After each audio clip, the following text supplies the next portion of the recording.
வழியில் சந்தித்து குறுக்க ஒருத்தர் வந்தான். அப்போ நான் பைக்கில் போயிட்டுருப்பேன். ஒருத்தர் டிவிஎஸ் 50ல் குறுக்க வந்தார். ஐயோ அப்படின்னு திட்டும் போது, ஏய் தேனப்பா சரத்குமார் அவர் வில்லனா இப்போ கேப்டன் பிரபாகர்லாம் ஃபிக்ஸ் பண்ணுறோம். இன்னொரு சங்கம் ஃபெக்ஸுக்கு ஈக்குவலாக பண்ண ட்ரை பண்ணோம். K.S. Ravikumar அவர்கள் to share a few words now. So yes sir. நீங்க பேசணும் அப்படின்னு அவர் ஆசைப்படுறாரு சார். ப்ளீஸ் வாங்க சார். ஒரு பெரிய கைத்தட்டல் உள்ள can we hear it for K.S. Ravikumar அவர்கள் ப்ளீஸ்.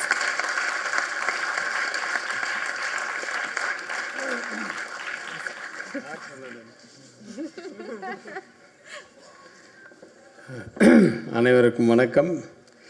ஏன் என்னை கொஞ்சம் முன்னாடி கூப்பிட்டாங்கன்னா, நான் இன்றைக்கி ஒன்றும் எங்கேயும் போகல. செல்வமணி சார் வேறு ஒரு மீட்டிங்க்கு போனோம் அப்படின்னாங்க. பட் இவங்க எதுக்கு கூப்பிட்டாங்கன்னு நினைக்கிறேன்னா, எப்படி 12 மணிக்கெல்லாம் பெல் அடிச்சிடுவாங்க, போங்க வெளியே போங்க அப்படின்ட்டு. அதுக்கு முன்னாடி கொஞ்சம் ஜாஸ்தியாக பேசணும் அப்படின்னு அவங்க விருப்பப்பட்டிருக்காங்க. கரெக்டாக நிறைய விஷயங்கள் இருக்குது அப்படின்ட்டு. எனவே ஆங்கர்லேருந்து ப்ரொடியூசர்லேருந்து கடைக்கோடி டெக்னீஷியன் வரைக்கும் இந்த படத்தில் ஈடுபட்டிருக்கும் அனைவருக்கும் என்னுடைய வாழ்த்துக்கள். Producers, she came to my house and I was surprised. ஒரு யூஎஸ்லேருந்து வந்த ஒரு லேடி இங்கே தமிழ் படம் ப்ரொடியூசர் பண்ணுறாங்க அப்படின்னும்போது நான் பார்த்து ரொம்ப சர்ப்ரைஸ் ஆனேன். அதுக்கப்புறமா அவங்க சொன்னாங்க எப்படி அவங்க இதுக்குள்ளே வந்தாங்கன்ட்டு. த்ரூ ஹீரோ அவங்க வேறு பிஸ்னஸ் ஏதோ யூஎஸில் ஏதோ பண்ணுறாங்க, அது மூலிமா வந்தாங்கன்னு சொன்னாங்க. எனவே நம்ம சினிமா உலகத்துக்கு நிறைய தயாரிப்பாளர்கள் தேவை. இந்த மாதிரி நிறைய பேர் வரணும். நம்ம குடும்பத்தை சார்ந்த இயக்குனர் குடும்பத்தை சார்ந்த ஏழுமலைக்கு என்னுடைய வாழ்த்துக்கள். என் வீட்டுக்கு வந்திருந்தார். படம் ட்ரெய்லர்லேயும் பாட்லேயும் அந்த செல்வமணி சார் சொல்ல மாதிரி அந்த பழைய கிராமத்து வாசனை தெரிஞ்சது, மண் வாசனை அது தெரிஞ்சது. கூடவே மைனாவனுடைய ஒரு போர்ஷனும் தெரிஞ்சது. அது மைனாவில் ஆக்சுவலாக இந்த படத்தினுடைய ஹீரோ சேது ஒரு இன்ஸ்பெக்டர் ரோல் பண்ணியிருப்பார். அந்த படம் பார்க்கும்போது அவர் மேலே நமக்கு கோபம் வரும் பயங்கரமாக. ஆனால் அந்த எண்டில் அப்படி ஒரு பாசிட்டிவ் நோட் அவர் மேலே பயங்கர மரியாதை வரும். அப்படி ஒரு கேரக்டர் பண்ணியிருப்பார் மைனாவில். அதுக்கப்புறம் உடனே அந்த படம் ரிலீஸ் ஆகி பெரிய சக்ஸஸ் ஆகி ஓடிட்டு இருக்கும்போது ஒரு ஃபங்க்ஷனில் அவரை மீட் பண்ணும்போது, என்ன சார் அந்த மைனாவோடு அப்படியே நிற்கிறீங்க, நிறைய படங்கள் பண்ணணும்னா? இல்லை சார் பண்ணுறேன் சார், ட்ரை பண்ணுறேன் அப்படின்னாரு. அதே வார்த்தை இன்றைக்கி கேட்டேன், ஏன் அது மாதிரி நிறைய நடிக்கலை நீங்கள்? மைனாவில் அப்படியே ஒரு பேர், படமும் பெரிய ஹிட்டு, நீங்கள் தான் ஆல்மோஸ்ட் செகண்ட் ஹீரோ அந்த படத்தில் அப்படின்னு சொல்லும்போது அவர் பாலிட்டிக்ஸ் அப்படின்னாரு. ஓ அப்போவே வா அப்படின்ட்டு. எதில் தான் இல்லை பாலிட்டிக்ஸ். ஓகே, எனிவே அவர் எங்கும் போகாமல் மீண்டும் இங்கே வந்ததற்கு அவருக்கு நல்ல ஒரு ரெட் கார்பெட் கொடுத்து வரவேற்போம். ஏழுமலை இன்னும் நிறைய இது மாதிரி படங்கள் பண்ணுங்கள். மையல் இவ்வளோ மீனிங் இருக்குது, அதெல்லாம் எடுத்து வீட்டில் போய் உட்காந்து தான் படிக்கணும் தனியாக. ஏன்னா இது அவரே சொன்னதா இல்லை விவேகா அவரே தானே? சரி. ஏன்னா விவேகாவுக்கு அவ்வளோ விஷயங்கள் தெரியும். நம்ம படம் 45 படத்தில் எப்படி ஒரு 30 படம் எழுதியிருப்பீங்கன்னு நினைக்கிறேன்ல. அவ்வளோ அதான் நான் சொன்னேன், தலைமுறை கடந்து இன்னும் இருக்கும் ஒரு சில டெக்னீஷியன்ஸில் விவேகா நான் இப்போ குறிப்பிட்டேன். அதை ட்ரெண்டில் இருக்கிறது ரொம்ப முக்கியம். ரொம்ப ட்ரெண்டில் இருக்கார், அதுதான் ரொம்ப முக்கியம். நம்ம இந்த படத்தில் அந்த எந்த சாங் எழுதுனீங்கன்னு தெரில எனக்கு. 2 பாட்டு இல்லை 3 பாட்டு போட்டாங்க. ரெண்டு பாட்டு ரொம்ப நல்லா இருந்தது. அதாவது அந்த ஓப்பனிங் கேட்சியாக இருந்தது அந்த வார்த்தைகள். ஹீரோயின் நான் அவங்ககிட்ட சொன்னேன், நீங்கள் ஏம்மா சமந்தாவும் இல்லாமல் நயன்தாராவும் இல்லாமல் அது என்னம்மா சமந்தா நயன்தாரா சம்ரிதா நயன்தாரா சம்ரிதா தாராவா? அதெல்லாம் எப்படிமா வாயில் உழையும்? அவங்களோட ஒரிஜினல் பேர் வந்து அஞ்சு கிருஷ்ணா. அது நல்லா இருக்குல்ல? அது மாதிரி ஒரிஜினல் அந்த படத்தில் அந்த பேரில் தான் மலையாளத்தில் நடிச்சிருக்காங்க. சரி, ஓகே. இந்த படம் ட்ரை பண்ணுங்கள். இந்த எப்படி இருக்கு பேர்? ஒருவேளை சக்ஸஸ் ஆகிடுச்சுன்னா இதே மெயின்டைன் பண்ணுங்கள். சக்ஸஸ் ஆகிடும். ஓகே. எனிவே, ஆள் வந்து எல்லாம் அழகுன்னா நிறைய பேர் பின்னாடி வர்றாங்க. அழகை விட ஒரு அம்சம் இருக்குது பாருங்கள். அந்த அம்சம், அதாவது ஒரு நல்ல கலையாக இருக்காப்பா, நம்ம வீட்டு பொண்ணு மாதிரி இருக்காப்பா அப்படின்ட்டு சொல்கிறதுக்கு ஒரு நல்ல ஹீரோயின் கிடச்சிருக்காங்க. வாழ்த்துக்கள். Wish you many more films, success films. அப்புறம் எனக்கு வந்து அப்படியே எனக்கு பழைய ஞாபகங்கள் வருது. எனக்கு இந்த பக்கம் வந்து தேனப்பேன், அந்த பக்கத்தில் வந்து கனல் கண்ணன், இந்த பக்கம் வந்து சௌந்தர்யன் பையன்தான் மியூசிக்கு, இன்றைய கதாநாயகன். எனக்கு ஆல் தி வெரி பெஸ்ட். பேசுகிறவனை பற்றி நீ உட்காந்துருக்க. சௌந்தர்யன் எப்படி ஃபிக்ஸ் பண்ணணும், கனல் கண்ணன், தேனப்பண்ணு, இவங்கெல்லாம் வந்து சேரன் பாண்டியன்றது தான் என்னோடய 2வது படம். முதல் படம் வந்து புரியாத புதிர். அதில் தான் வந்து தேனப்பண்ண வழியில் சந்தித்து குறுக்க ஒருத்தர் வந்தான். அப்போ நான் பைக்கில் போயிட்டுருப்பேன். ஒருத்தர் டிவிஎஸ் 50 குறுக்க வந்தார். ஐயோ அப்படின்னு திட்டும் போது, ஏய் தேனப்பா இல்லைடா இந்த பக்கம் குறுக்க. அந்த இடம் கூட நல்லா ஞாபகம் இருக்குது. திருவள்ளுவர் ஸ்ட்ரீட். நான் எட்லாம் ஸ்ட்ரீட்டை போயிட்டுருக்கேன். அவன் திருவள்ளுவர் ஸ்ட்ரீட்டுக்கு திரும்புகிறான். அப்போ அங்கே வீட்டுக்கு போகிறேன் சார். 4 மணிக்கு வா, இந்த எல்லைமன் கோயில் இருக்குல்ல, பக்கத்து பில்டிங்கு, சூப்பர் குட் ஃபிலிம்ஸ், அங்கே வா அப்படின்னா. 4 மணிக்கு வந்தோடனே, ஏன்னா அதுக்கு முன்னாடி ராஜா தான் நான் அசோசியேட்டாக ஒர்க் பண்ண படத்தில் அவர் வந்து ஒன் ஆஃப் த மேனேஜர்ஸ். அவர் ட்ரெயின் டிக்கெட்லாம் போடுவார். அப்புறம் அப்போ வந்து ராமநாராயணன் படத்தில் அவங்க படத்துலலாம் ஒர்க் பண்ணிகிட்டு இருந்தார். ஏய் நீ ப்ரொடக்ஷன் மேனேஜராக ஒர்க் பண்ணியா, இந்த படத்துலேருந்து ப்ரொடக்ஷன் மேனேஜர் அப்படின்னு சொல்லி அந்த படத்தில் அந்த வழியில் போகும்போது மீட் பண்ணது அதுதான் ஸ்பார்க்கு. அந்த ஸ்பார்க்கில் இருந்து அப்படியே வந்து என்கிட்ட 40 படம் மேனேஜராக ஒர்க் பண்ணாப்புல. அதுக்கப்புறம் ப்ரொடியூசர் ஆனார். இன்றைக்கி நடிகர் ஆகிட்டார். அது சொன்னேன், மேனேஜர் ஆக்கினது முதல் நான் பண்ணணும் இல்லையோ, ஒன்று நடிகர் ஆக்கினது முதல் நான் தான் பண்ணேன். ஏன்னா நடிகராக தான் இன்றைக்கி நிறைய பேருக்கு தெரியுது. அதில் கனல் கண்ணன் பாராட்டுறான். சார் ஒரு ஃபைட்டில் ஒரு ஷாட்டில் அந்த அடித்து இப்படி பண்ணவனா ஒரு போஸ் கொடுத்து நிற்கிறான் பாருங்கள் சார், இவனாத்தானே அப்படின்னு சொல்லி எனக்கு ஷாக்காக இருக்குது. ஏன்னா நாங்கள்லாம் அப்படி க்ளோஸாக எல்லோரும் வந்து ஃப்ரெண்ட்லியாக இருந்தோம்.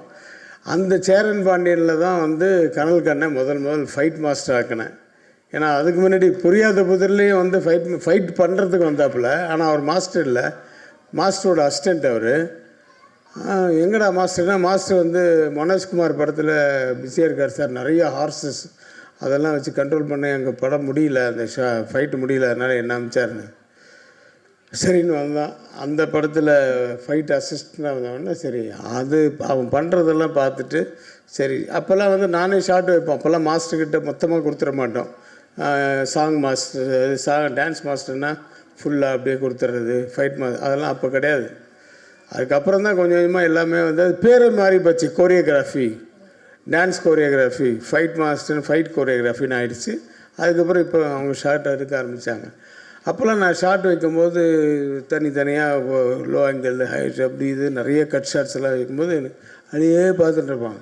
ஆனால் நல்லா வைக்கிறீங்கண்ணே ஷார்ட்டு, கட் ஷார்ட் அப்படி அப்படின்றதுக்குள்ளே கட் பறக்குதுன்னு. அப்போ தான் நான் ஸ்பீட் கிடைக்கும் அப்படி இப்படின்லாம் சொல்லி ஏதோ பண்ணியிருந்தோம். அப்புறம் பார்த்தா அவன் தமிழ், தெலுங்கு, ஹிந்தி, மலையாளம் எல்லாம் ஆல் இண்டியா லாங்குவேஜஸில் பயங்கர பிஸி ஆகிட்டப்பில். அது ஒரு சந்தோஷம். அதே சேரன் பாண்டியனில் அந்த சேரன் பாண்டியன் உருவாகிறதுக்கு ஒரு ரீசன் இருந்தது. என்னென்னா, நானும் வந்து ஒரு படம் வந்து ஒரு ரெடி பண்ணி வச்சுருந்தோம். காதல் காவியமாக நம்ம ஒரு படம் ஒன்று, வேறு ஒரு ரைட்டரு, அவரு மியூசிக்கு எல்லாம். அந்த படம் வந்து வேண்டாம் அப்படிங்கிறார் சௌத்ரி சார். என்ன பெரும்புள்ளின்னு ஒரு படம் எடுத்து 10 நாள் தான் ஆச்சு ரிலீஸ் ஆகி. இந்த படம் வந்து சரியாக போகல, இந்த கதையிலையும் அதே மாதிரி தான் ஹீரோயினுக்கு வந்து லவ் ஃபெயிலியராகவும் இறந்துருவாங்க. ஸோ அதே மாதிரி வருது. அதனால் எனக்கு டவுட்டாக இருக்குது, இந்த கதையை வேண்டான்னு சொல்லி கிட்டத்தட்ட இந்த 3 மாதம் ரெடி பண்ண ஒரு கதையை வேண்டான்னு சொல்கிறாரு. சரி ஓகேன்னு சொல்லிட்டு அப்படி போகிறேன். வா வேறு ஒரு கதை ரெடி பண்ணி உடனே பண்ண முடியுமான்னு. ஏன்னா நாங்கள் April 14th ரிலீஸ் வச்சுருந்தோம். நாங்கள் பேசுகிறது வந்து January 29th அந்த ஆஃபீஸில். இதில் வெளியில் சின்ன கவுண்டரு பெரிய கவுண்டர்னு ஒருத்தன் கதை சொல்கிறது நிறைய பேர் இருப்பாங்க. அதில் ஒருத்தன் இருப்பான் தாடி வச்சுட்டு, ஈரோடு சவுந்தர்னு. அவனை கூப்பிட்டு கதை கேளு அப்படின்னாரு. சரி கேட்டேன். சின்ன கவுண்டர் பெரிய கவுண்டர்னு ஒரு கதை சொன்னான். எப்படி இருக்குன்னா பரவாயில்ல சார்ன்னு, இது வேறு மாதிரி நீ பண்ணணும், எனக்கு என்னமோ அது உள்ள மேட்ரு வந்து புதுசாக இருந்துச்சு, நல்லா இருந்தது, இது நீ ஸ்க்ரீன் ப்ளே வேறு மாதிரி பண்ணலான்னா ஓகே சார். ஏன்னா அதில் வந்து இப்போ சின்ன கவுண்டர்ன்றவர் பாம்பு கடிச்சு 3வது இல்லையே செத்து போயிடுவார். அந்த தங்கச்சிக்கும் பெரிய அண்ணனுக்கு விஜயகுமார் கேரக்டருக்கும் சித்ரா கேரக்டருக்கும் தான் அவன் கதை சொல்லிகிட்டு இருந்தான். நான் அப்படியே மாற்றி அந்த தங்கச்சி அது சின்ன கவுண்டர் சாகவடிக்கும். ஆனால் பெரிய கவுண்டர் சின்ன கவுண்டர் இவங்க 2 பேருக்குள்ளே தான் பிரச்சனை வரணும் சார். அது கடைசியில் இந்த தங்கச்சி அதுக்காக சேர்த்தா நல்லா இருக்குன்னு சொன்னோன்னா அவருக்கு பிடிச்சி போச்சு. ஸ்க்ரீன் ப்ளே பண்ணி உடனே ரெடி பண்ணுன்ட்டார். ஓகே, ஒன்றும் எதுவுமே ஃபிக்ஸ் பண்ணல. ஆனால் April 14th ரிலீஸ் பண்ணுவல அப்படின்றாரு. சார் January 20, 30, 31 சொல்லி February, March, April 14th என்ன சார், மொத்தமே 75 நாள் தான் இருக்குது. ப்ரீ ப்ரொடக்ஷன் இருக்குது, ஷூட்டிங் இருக்குது, போஸ்ட் ப்ரொடக்ஷன் இருக்குது. சரி இன்னும் எவ்வளோ நாள் ஆகும் அப்படின்னாரு. May 1 ரிலீஸ் பண்ணிடுறேன் சார். சரி ஓகே. நான் கேட்டது அப்போ 90 நாள் தான். ஏன்னா அப்போல்லாம் 90 நாளில் தான் நாங்கள் படம் பண்ணுறது. அப்போது டக்குன்னு ஆர்டிஸ்ட்டு ஃபிக்ஸ் பண்ணுறோம். கண்டிப்பாக கரெக்டாக வந்து விஜயகுமார் ஒரு இடத்துல அவர் பிஸியாக இருக்கார், இந்த வில்லனா அவரை போடுறோம். இந்த பக்கம் சரத்குமார் அவர் வில்லனா இப்போ கேப்டன் பிரபாகர் எல்லாம் ஃபிக்ஸ் பண்ணுறோம். அவருக்கு அடிபட்டு அவர் படுத்திருக்கார், இருந்தாலும் ஏற்கனவே அட்வான்ஸ் கொடுத்தாச்சுன்னு அவரை போடுறோம். இப்படி போய்ட்டு மியூசிக் யாருன்னு அப்போது வந்து சௌந்தர்யன் வந்து இப்போ படம் பண்ண ஒரு கம்பெனியாக பாட்டு எழுதுங்க. சரி வர சொல்லு அப்படின்னு. இந்த பக்கம் ஸ்க்ரீன் ப்ளே போயிட்டுருக்கு. இந்த சீன் இது பண்ணலாம் அது பண்ணலாம் அது எழுதிக்கிட்டே இருந்த ரமேஷ் கண்ணா அவங்கவுங்களாம் எப்போ வருவாங்க, விவேக்கெல்லாம் அப்போ வந்து ஸ்க்ரீன் ப்ளே பண்ணுறதுக்கு தான் வருவார். அது இவங்க கண்ணன்கிட்ட ஒரு கொஷின் இந்த மாதிரி ஏதாவது பண்ணிக்கிட்டு இந்த சைடு வந்து என்ன பாட்டு இதுதான் சொல்லு அப்படின்னா ஒரு பேட் ஒன்று எடுத்தான். அந்த பேட்டில் தாளம் போட்டுக்கிட்டு காதல் கடிதம் வரைந்தேன் உனக்கு வந்ததா வசந்தம் வந்ததா அப்படியே கேட்ச் ஆகிடுச்சு. நான் வேறு புது வசந்தம் முடிச்சுட்டு அடுத்தது புரியாது புதர் முடிச்சுட்டு வந்தால் வசந்தம் வந்துதான்னு கேட்குறான். அதில் பேசுகிற மாதிரியே இருக்கா, பாட்டாகவும் இருக்குது, நல்லா இருக்குன்னு எல்லாமே. சின்ன தங்கம் இந்த செல்லத்தங்கம் என் கண்ணு கலங்குது அது ஒரு தாளம் போட்டு பண்ணுவான். அப்புறம் வந்து சம்பா நாத்து சரக்காத்து அப்படின்னு ஒரு ஹீரோயினுக்கு ஒரு பாட்டு. எல்லா பாட்டுமே அவனே எழுதி அவனே பாடி மியூசிக் போட்டு இது பண்ணியிருந்தான். ஒரு 8 பாட்டு நான் செலக்ட் பண்ணேன். 8 பாட்டு இது அவன் இப்போ ஒரு 12 பாட்டோ 13 பாட்டோ பாடினா போல் 8 பாட்டு இதில் நல்லா இருக்குடான்னு சொல்லி டிக் பண்ணிட்டு இது இப்போ சௌத்ரி சார் ஊர்லேருந்து வந்தோன்னா அவருக்கு சொல்லு அப்படின்னு சொல்லிட்டு நான் இந்த பக்கம் வேறு வேலை பார்த்துருந்தோம். சௌத்ரி சார் ஊர்லேருந்து வந்தார். அவனுக்கு 14 பாட்டு பண்ணும்போது அவர் 7 பாட்டு செலக்ட் பண்ணார். நான் செலக்ட் பண்ண 8 பாட்டில் அந்த 7 பாட்டு இருக்குது. உடனே அந்த 7 பாட்டை அப்படியே ரெக்கார்டிங் ஒரு நாளைக்கு 2 சாங் ரெக்கார்டிங். அது மாதிரி 4 நாள் ரெக்கார்டிங் பண்ணோம். இது பண்ணோம். அடுத்த படம் பொண்ணே 19 பயணம் பெரிய இது. எதுக்கு சொல்ல வரேன்னா அந்த உழைப்பு, அதாவது அந்த உள்ளுக்குள்ளே இருந்து வச்சுக்கிட்டு இருந்தது அந்த சின்ன வயசுலேருந்து தேடி ஏதோ எந்த பாட்டுக்கு என்ன கதை, அதாவது இந்த சிச்சுவேஷன் அப்படின்னு சொல்லி இல்லாமல் ஒரு காதல் பாட்டு, ஒரு தங்கச்சிக்கு ஒரு பாட்டு, ஒரு குழந்தைக்கு ஒரு பாட்டு இப்படின்னு தான் அவன் ஃபிக்ஸ் பண்ணி வச்சுருந்தான். நான் அந்த 7 பாட்டையும் என் படத்துக்கு அந்த ஸ்க்ரீன் ப்ளே பண்ணும்போதே இந்த பாட்டுங்கள்லாம் கொண்டு வந்துட்டு அதான் சேரன் பாட்டின்னு வந்தது. சரி எப்படி எங்கே உருவாகுது பாருங்கள். இன்றைக்கி அவனுடைய மகன் மியூசிக் டைரக்டர். ரொம்ப சந்தோஷமான விஷயம். இந்த சௌந்தர்யனெல்லாம் இன்னும் பெரிய ஆளாக இருக்க வேண்டியது.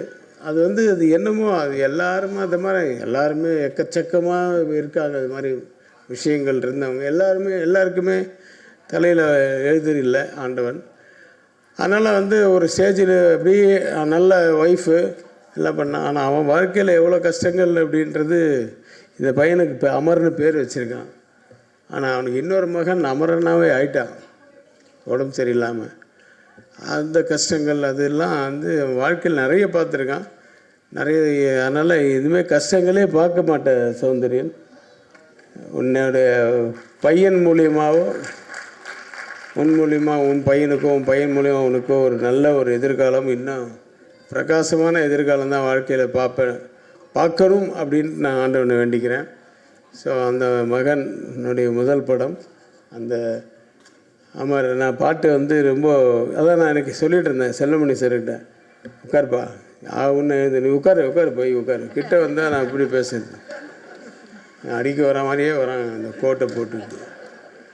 செல்வமணிகிட்ட சொல்லியிருந்தேன் ரொம்ப நாள் ஆச்சு இந்த மாதிரி ஒரு லைவ் ரிதம்ஸ் எல்லாம் சவுண்டு கேட்டு அப்படின்ட்டு. அந்த மாதிரி நல்லா யூஸ் பண்ணியிருக்கீங்க.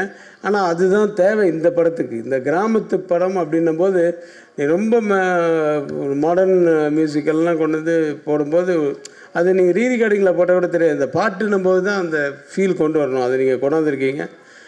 ரொம்ப நல்லா இருந்துச்சு. படம் மிகப்பெரிய வெற்றி அடையணும். பாடல்கள் மட்டுமல்ல, படமும் வெற்றி அடைந்தால்தான் உனக்கும் வாழ்க்கை நல்லாயிருக்கும், எல்லாருக்கும் இந்த படத்தை சம்மந்தப்பட்டவங்க எல்லாருக்குமே நல்லாயிருக்கும். இன்னும் யாரை விட்டுட்டேன்னா தெரில. நம்ம பேசுகிறதுக்கு நிறைய பேர் இருக்காங்க. உதயகுமார் சார் இருக்கார், பேரரசு இருக்கார், அவங்கெல்லாம் பாயிண்ட்ஸ் நிறைய வச்சுருப்பாங்க. சரி, நான் எனக்கெல்லாம் வந்து எல்லாமே கொலீக்ஸ். நான் ஒரு சைடில் இந்த பக்கம் அந்த பக்கம். ஆர்கே செல்வமணி சார்லாம் எனக்கு சீனியர். ஆனால் ஒரே இடத்துல எடிட்டிங் பண்ணுவோம். வேகான்னு ஒரு எடிட்டிங்கு, அது மாதிரி நிறைய இருக்குது பேசுகிறதுக்கு. இல்லை நாங்கள் நினச்சி பார்க்குறதுக்கே நிறைய இருக்குது. பட் அது அப்பப்போ ஒரு பிளவு வருது டெக்னீஷியன்ஸ்குள்ளே.